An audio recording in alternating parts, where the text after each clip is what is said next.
Hello, fellow YouTubers. Sorry, that cracks me up. But anyway, what do we have here? Well, we have a little bit of an experiment and also a really good firearm made by Cimarron. And that would be the Man with No Name handgun, which was built during the pandemic, I believe. And the reason why I say that is you see a little bit of rough manufacturing, not finished properly on the brass part here. That's okay, that don't bother me. It's a great handgun. So anyways, what is special about this? Well, this is the less expensive one that doesn't have the snake in the grip. I had to do it myself. And it's the first time I ever did that. And use the Dremel by hand. And, just have at it. And it's personalized for me, It's my handgun, and I like it. And the real ones have the tongue sticking out. If you go look at the original, The Good, the Bad, and the Ugly, where you see this handgun, it closely resembles this one. And some guy makes these out of pewter and tin. And it's pretty good. I think I got these on eBay somewhere. And they have two different sizes. And I believe this is the one that was made for the 1911. It was a little bit bigger. I didn't like the smaller ones, the way that this would sit down here at an angle that he made. So I made this work. And then what I did was I put wood filler in there. Squish that in there. And after I made it fit, I took the excess out. And it kind of looks like something somebody would have done in the 1800s themselves with a pocket knife or something. It's not the most beautiful work, and it's just a wood handle, wood grips. You can replace these. It's not the end of the world if you don't like it. And Cimarron only puts the snake on one side. So that's what I did. In the movie, you have it on both sides. But the reason why, I think, is when you hold this, if I had that on both sides, I would not like how that felt, because my thumb is on the inside, and I think that's why they opted to do just one side, because people were complaining, I'm guessing. I would. It just doesn't feel good. It looks good, but it doesn't feel good. So we will check this to make sure it's unloaded. And it is. And what they did was, it's a simulated case hardening, color case hardening, which is a pretty good job. It looks nice. I have shot this a lot. It's not wearing off. And this is really nice. The other thing I like about the Cimarron is you don't get any printing on the side, any stamps, stamped info. You do on the top.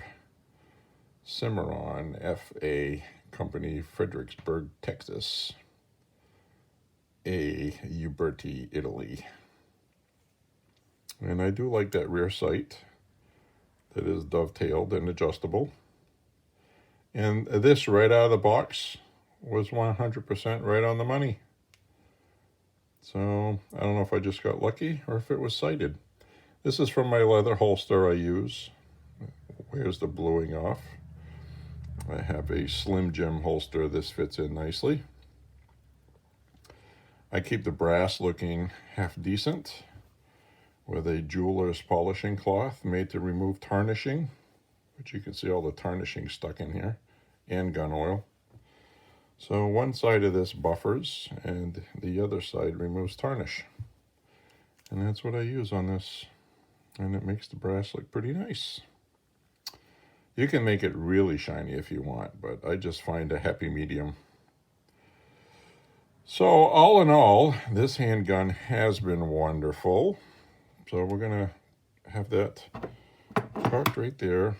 And you do have this, you'll see on the screw one side's flat and the other side isn't. So you unscrew this until the flat side is on the bottom, like that. And then you pop the wedge out, which is kind of a standard wedge. It's got the last 3 numbers of the serial on it, so you know it goes with the gun, which is also important.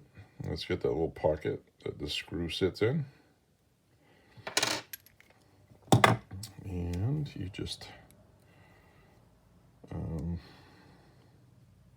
there we go. It was a little stiff because I was firing it.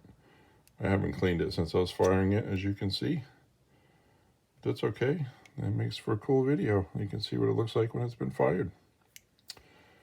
So it's like the black powder guns, but kind of modified. It's got a great cylinder gap with the barrel, the cylinder, as you can see. It's really tight and nice. So that's a good acceptable gap.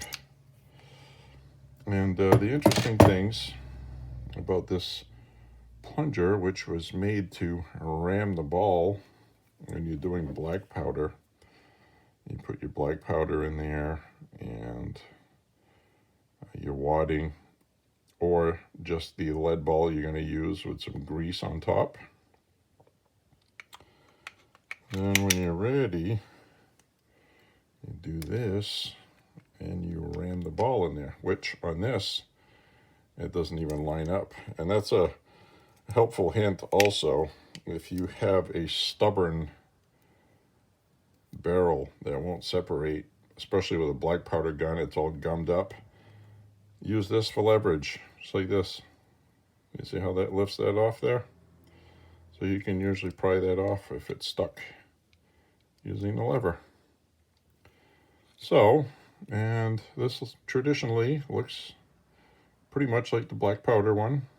You get the bolt stop in there, and the hand, and everything else.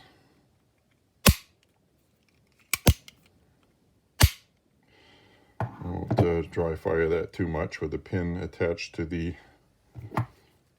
gizmo, but it has an interesting safety. There's actually, if I can get this to focus, you see there's a little block in there that rotates outwards when you turn this screw, and that's the safety. When that's rotated outward, the hammer won't go down all the way.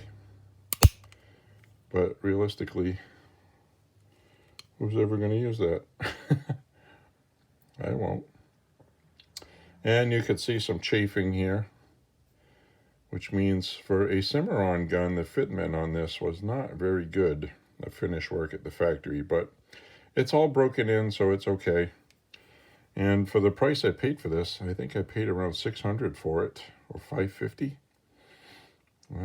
You would hope that it would have better finishing work than that.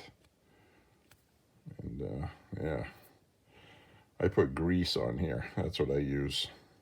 It's like an axle grease. That's what these grooves are for. These grooves are in here. It's made to hold the grease. So then when you have this on here,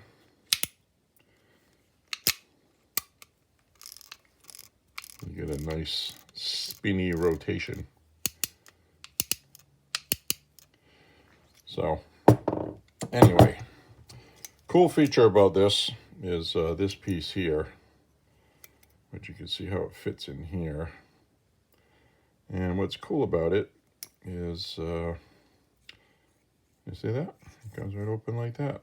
And that's what you use to open this gate here, put this back on. And that's what you use to take your shells out, with the barrel on here, of course. And then when you're done, you put it back, and you will notice many videos online where they put it back like this, the wrong way, and then they're shooting with this like this. they take a couple of shots, and then this falls, and you see this drop on the ground while they're shooting. So that's what's going on there. What you need to do is make sure that you pivot this around so that wedge is on the right side, like that. Now it'll stay in there. So it's pretty much like the black powder one. This is on the opposite side than my other guns I have that are black powder. Maybe that's not something unique to this, and that might just be sometimes you have it on this side, sometimes you don't. I don't know. But it's a really cool. There's an idea of the rifling that's in there, which is pretty good. I don't know what rate of twist that is. But what I had heard was the originals had the spiral going the opposite way. That's the difference. Today they go that swirl in that direction, but back in the day they went in the opposite direction. So I've never seen an original black powder gun to check that out. But this is for a 38. This will shoot 38 long Colt, short Colt, and 38 special. And there's another 38 it'll shoot, but not the Smith & Wesson. It won't fit that. Sometimes a 38 can fire those.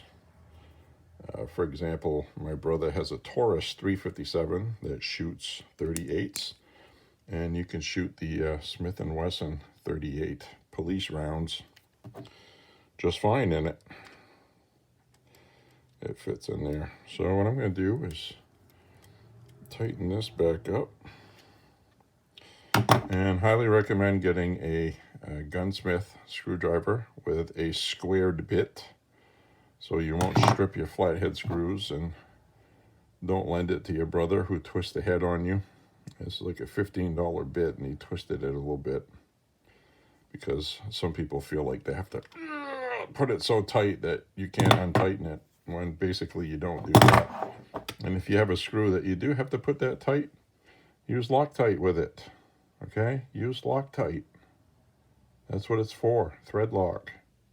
And so you don't do that and break things. So, common problem with these, and I would recommend, hasn't happened to this yet, but you see that screw and that spring kind of hinge? Buy extra spring hinges from the Cimarron website, because that is the weakness on this gun as far as malfunction, is that little spring for the loading gate. That will give out on you. So, hasn't happened to me yet, but I bought some, and I'm ready in case it does. So there you have it. A very cool handgun with a great action. And this handgun is so damn accurate. And the reason why I think it's accurate is it's balanced well. And the trigger is a nice trigger on this one. It's better than my other ones. So I don't know what's different. I don't know if I just got lucky with it. But I would assume you can do a trigger job on the other ones that aren't. But anyway, it's nice and smooth. It's perfect. You get a nice squeeze without any jerking. Get a good solid grip. And I shoot these one-handed. And like the shooting champion, Malkaic, whatever his name is, you know who I'm talking about, Michalczyk. He said on revolvers, you got to get down on it and get down on the grip. I'll get right on top of it. And I shoot this at about 40, 50 yards, and it's ping, ping, ping, ping, ping. It's a great revolver. Some people like to strip the finish off of U-Birdies and Cimarrons. They call it the spaghetti sauce finish, and I think people's eyesight is different, because for me this looks like kind of it's a reddish brown, but I don't see spaghetti sauce, I see brown. And it looks okay to me, and I like the clear finish on it because you get that flame in the wood. So anyway, until you ruin it with a rough Dremel job like I did. But anyway, that's what this is, and it's a cool gun. I think you would enjoy this if you were a Westerns movie aficionado. So there you have it. There it is.